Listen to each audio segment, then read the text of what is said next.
ni ki altine donc démb la œuvre d'art yi daal di yegg si foofule ca Cotonou donc mën nañu seetaan élément bi ñu seq si waxtaan ak ki nga xamante ni moom mooy Arthur Selo di taskatu xibaar nekk foofule ca Bénin. xaar bi yàggoon loolu téeméer ak fanweer ak juróom-ñeenti at gannaaw ba troupe coloniale française yi daal leen di jël yóbbu leen foofule seen réew ñaar fukk ak juróom benn objet d'art yu royaume d'Abomey daal di nañuy dellu si ci àllarba gi ca Bénin bu ñu sosoo mu doon ab xew-xew bu rëy ndaxte askan wi génn nañu bu baax a baax ngir daal leen di tertu. àllarba gi méngoog fukki fan ci weerum novembre dafa doon ab bés bu màgg ngir askanu Bénin ci aéroport cardinal Béhanzin Kanti ba ca palais de la Marina ñaar fukk ak juróom benn œuvre d'art yi askan wi daal nañ leen di tertu bu baax a baax ndaxte def na téeméer ak fanweer ak juróom-ñeenti at gannaaw ba ñu fi jógee ñoom nag ñoo ngi leen yàpp si ñetti camion yi nga xamante ni ñoom ñoo leen daal di escorté te ci yoon bi ay way ay tëgg wante itam lii di hymne national bi way nañ ko ci français wante itam ci fond te boo seetloo itam ab délégation bu bàyyeekoo ca Dabo itam daal nañuy way ay way yu am solo. œuvre d'art yi doon lu bokk ci aada ak cosaanu béninois yi bu ñu sukkandikoo ci ki nga xamante ni moom mooy Arthur Selo di taskatu xibaar foofule ca Bénin. Pour les Béninois et surtout pour les fils du peuple. œuvre d'art yi dañoo am solo lool ngir askanu Bénin dañoo doon ay œuvre yu sacré lu ñu wane moom mooy ndono bi nga xamante ni moom la ñu sunu maam yi bàyyeel su ma jëlee exemple trône bu roi d'Abomey même bu fekkee ni sax moom nekkatu fi physiquement askan wi dañuy wéy di ko jox wàccu waayam pour peuple béninois bi seeni maam yi ñoom ñoo daal di dellu si waat ñuy wéy di am yaakaar que ni yeneen œuvre d'art dinañ ci topp.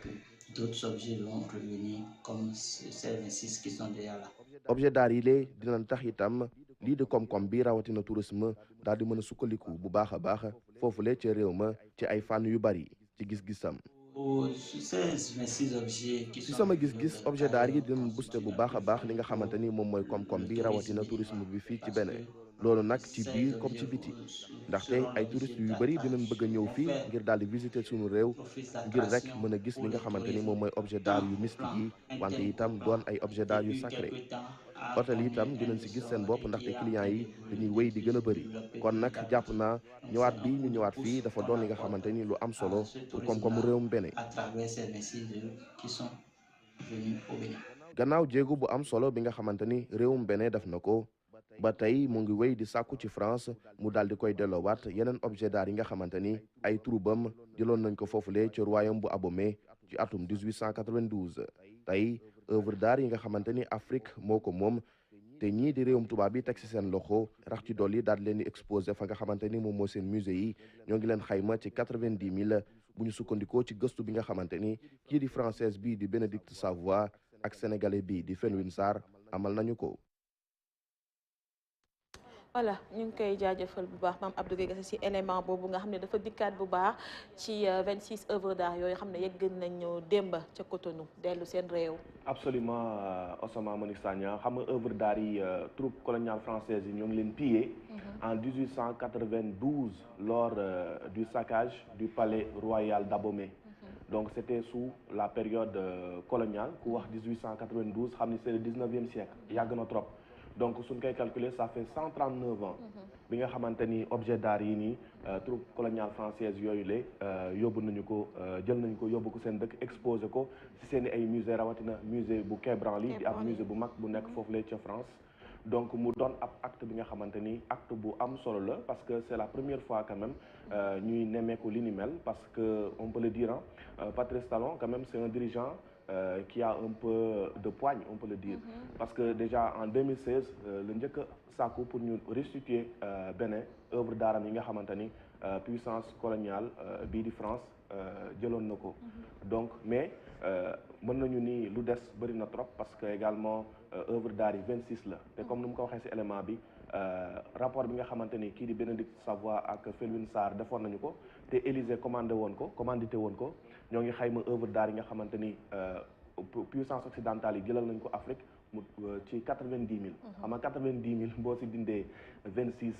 c'est on peut dire une goutte d'eau dans la mer quoi donc c'est insignifiant. li ci des bëri na loolu mais comme Bénin am na yeneenu dëkk yi nga xam yeneeni réew yu ci mel ni Sénégal Nigéria ba ci sax RDC ak yeneen puissance coloniale yi Belgique Allemagne ak Namibie Nigéria également ak Angleterre restitution yooyu aussi c'est en cours ñoom ñu ngi xaarandi seen ay œuvres xëy na bu ñu tàmbalee jox ñooñu au moins dinañ approcher un petit peu 80 parce que 90 000 bëri na yooyu ñu ngi nekk ci seen musée yi nit ci di attirer ay nit ñu ciy am xaalis Mame Abdou Gueye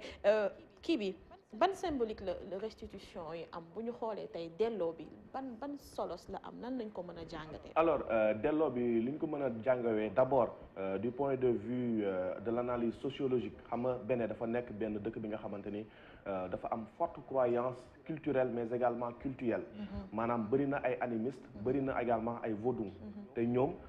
xeetu objet d'art yi dafa nekk li nga xamante ni dañ koy jaam. mooy sculpture yeeg masque yi sculpture bi par exemple si par rapport ak objet d'art yi nga xamante ni delloo nañ ko am na benn objet d'art bi nga xamante ni ça symbolise l'ex-roi du royaume d'Abomey te ñoom même bu fekkee ni c'est une représentation comment dirais-je physique du roi toujours est-il que du moom en personne mais soo xoolee population yi dañ koy jaamu dañ koy jox gëddëm dañ koy jox wàccuwaayam parce que en fait ça fait partie d'eux c'est leur culture parce que tey jii ak retour également objet d'art yi on peut dire que c'est un pan de l'histoire du Bénin qui est de retour puisque quand même 139 ans d'exil plus d'un siècle d'exil loolu dafa nekk li nga xamante ni lu historique la parce que tey jii également lii dina mën a tax Bénin mën na jug bu baax rawatina si wàllum caada mais aussi ci wàllum koom-koom jaaree ko ci li nga xamante ni moom mooy tourisme parce que objets yi nga gis yëpp bu ko tubaab yi jëlee di ko exposer seen musée yi ce n'est pas anodin parce que xam nañ ni c'est des objets yi nga xamante ni c'est rare déjà seen stature dafa nekk li nga xamante ni dafa original boo xoolee li ñu ko defaree nii il faut vraiment être un apprenti sorcier ngeen baal ma si terme bi pour pouvoir réaliser de telles œuvres te tubaab yi xam nga ñoom bu ñu demee ba jël lu mel ni di ko def seen musée yi parce que xam nañu lii dafa am valeur te lii nag day tax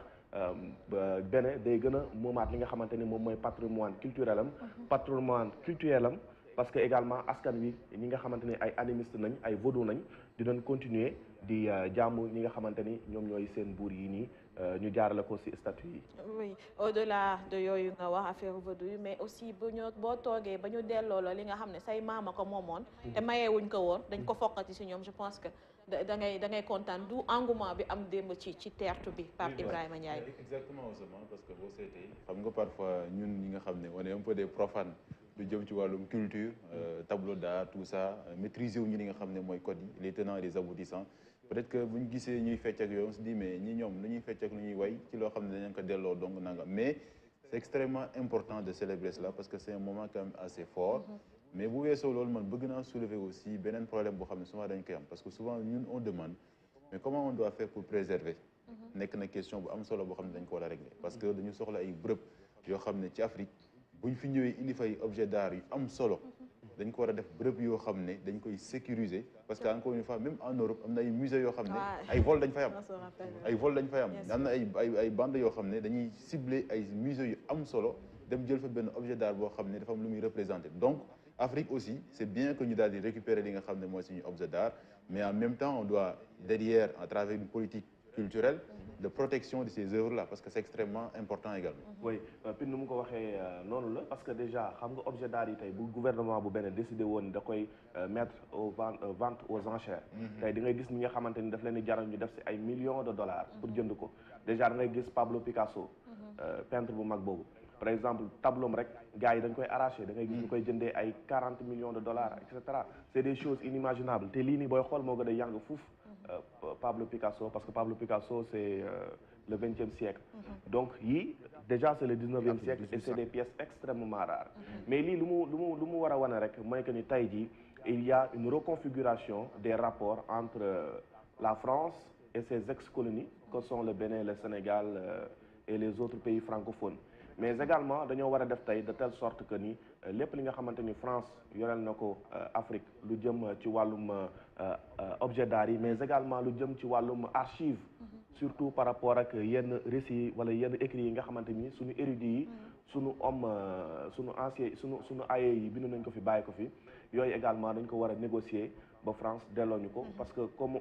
on dit un pays qui ne maîtrise pas un peuple qui ne maîtrise pas son passé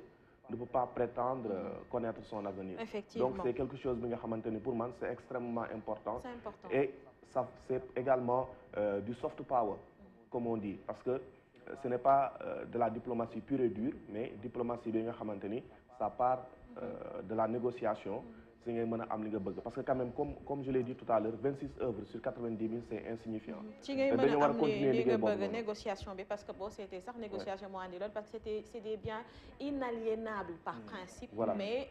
principe boobu contourné nañ ko delloo ko ñi nga xam ne ñoo ko moom. Mame Abdou Gueye yaa ngi évoqué France stratégie diplomatie douce bi war a ànd ak loolu est-ce que tey acte France bi nga xam ne ak France position bi mu jël delloo œuvre mi est-ce que mën nañ ci njort leneen na am na si ginnaaw. waaw pour man nag c'est une stratégie sournoise parce que boo xoolee instant yi la France fait face à beaucoup de défis en Afrique. Premièrement bi mooy sa présence militaire sur le continent est remise en cause par beaucoup de sociétés civiles, par une bonne partie des populations ouest-africaines, surtout ici dans le Sahel. Par exemple boo xoolee Mali amoon ay manifestations sax askan wi di sàkku ñii di militaire français yi ñu jóge fa parce que depuis bañ fa nekkee 2012 ba tey réglé wuñu li nga xamante ni moom mooy question djihadisme bi ak extrémisme violent. nga dem également ci yeneen zone noonu la te boo xoolee également beneen aspect bi mooy que ni France instant yi elle fait face à une concurrence rude de puissances émergentes comme Turquie, comme Russie, mais également comme Chine. soo xoolee réew bu mel ni par exemple Sénégal ay Russie plutôt comme ay Turquie comme Chine am nañ fi tànk bu baax parce que gagné nañ fi ay marchés yu bëri. France nag loolu la bëgg a tëggaat parce que xam na ni politique am bu njëkkoon ak léegi mooy lu ñu doon woowee France Afrique loolu mënatul méngoo ak jamono parce que tout simplement aujourd'hui nous avons une jeunesse africaine qui est de plus en plus éveillée, qui maîtrise les enjeux avec une société civile de plus en plus alerte. Donc il fallait que France xoolaat un peu stratégie. boo xoolee également le sommet de Montpellier bi nga xamante ni am na il y a un peu moins de 2 mois comme ça boobu France boo xoolee invité wu chef d'État yi dafa invité jeunesse africaine bi mais également société civile yi c'est pour xam à peu près ñii lan la ñuy xaar exactement si moom pour su ko defee également mu gën a mën a toggaat li nga xamante ni moom mooy politique am vis-à-vis de l'Afrique pour également prendre en compte les aspirations de ces sociétés civiles là et des jeunesses africaines. Pour man ce n'est pas catholique du tout. France am na bu baax lu muy donc am na lu nekk ci ginnaaw une sorte de repositionnement de la France fii ci Sénégal. mais réew yi duñu def dara sans dara Mame Abdou Gueye Kassé ñu ngi lay jaajëfal bu baax ci rubrique vue d'ici am na solo ñu ngi doon waxtaanee les États n'ont pas d'amis n'ont que des intérêts.